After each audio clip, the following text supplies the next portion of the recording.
یہ امانت اللہ تعالیٰ سن اور اللہ تعالیٰ فرمان یہ امانت کرو رچ صحت کرو رچ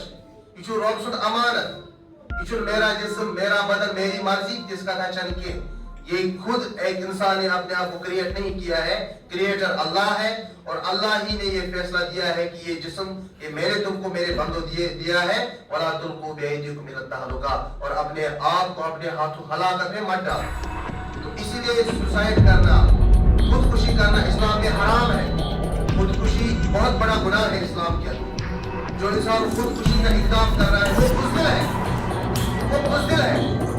وہ زندگی کی چیلنج کو فیس کرنے سے وہ بزدلی کا ثبوت دے رہا ہے اس کے اندر ہمت نہیں ہے حوصلہ نہیں ہے اس کے اندر ٹریننگ نہیں ہے he is not a trained man اس کو تربیت نہیں ہے کہ مجھے زندگی کے ساتھ کیسے کہ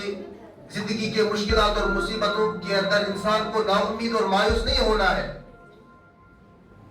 اقبال کہتا ہے تم دیے باد مخالف سے نہ گھبرائے عقاب تم دیے باد مخالف سے نہ گھبرائے عقاب یہ جو عقاب ہوتا ہے پرندہ شاہین بہت اونچی اڑان بھرتا ہے اس کو جو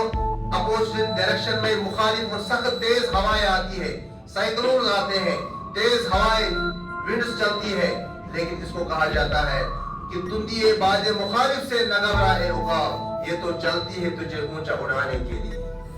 اے عقاب یہ ہوائیں اس لیے ہے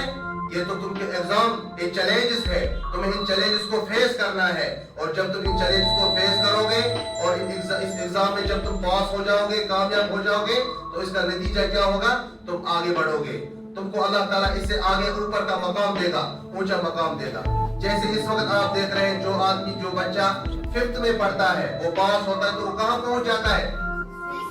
جو 6th میں پڑھتا ہے وہ ایگزامینیشن میں پاس ہوگا تو وہ کہاں پہنچ جائے گا 7th میں پہنچ جائے گا وہ ایک ایگزام جو ہوتا ہے جس میں آپ کو بہت پریپریشن کرنی پڑتی ہے آپ کو ٹینشن بھی ہوتا ہے آپ کو بڑا اس کا لوڈ ہوتا ہے لیکن یہ ایگزام کیوں ہوتا ہے یہ ایگزام اس کا مقصد آپ کو گرانا نہیں ہوتا ہے اس کا مقصد آپ کو کمزور کرنا نہیں ہوتا ہے اس کا مطلب آپ کو کم ہمت اور آپ کو ڈسکریج کرنا نہیں ہوتا ہے بلکہ اس کا مطلب ہے آپ کو انکریج کرنا آپ کو ہمت دینا آپ کو حوصلہ دینا آپ کو زندگی کے چیلنجز کے ساتھ مقابلہ کرنا یہ آپ کو سکھانا اس کی آپ کو مشق کی جاتی ہے کہ زندگی کے چیلنجز کو فیس کرنا سٹرگل کرنا زندگی نام ہی ہے سٹرگل کا جستجو کا ایکسپلور کرنے کا آگے بڑھنے کا اور مشکل مختلف حالات کو ٹیکل کرنے کا اور ان کو کیسے میں ہینڈل کروں گا اس فن کو سیکھنا اس تربیت کو سیکھنا اور اسی چیز کا نام ایجوکیشن ہے اسی چیز کا نام تعلیم ہے اور جو آدمی خودکشی کرتا ہے وہ گویا کہ زندگی کے سبق سے وہ پیچھے ہٹتا ہے وہ ان چیلنجز کو گلے لگانے سے وہ پیچھے ہٹ جاتا ہے گویا کہ وہ زندگی کے مقصد میں ناکام ہو جاتا ہے وہ تربیت یافتہ نہیں ہوتا ہے وہ ٹرینڈ نہیں ہوتا ہے اس لیے کہا کہ کیونکہ صحت جو ہے اللہ تعالیٰ کی امانت ہے انسان کے پاس لہذا اس صحت کے ساتھ خیانت نہیں کرنا ہے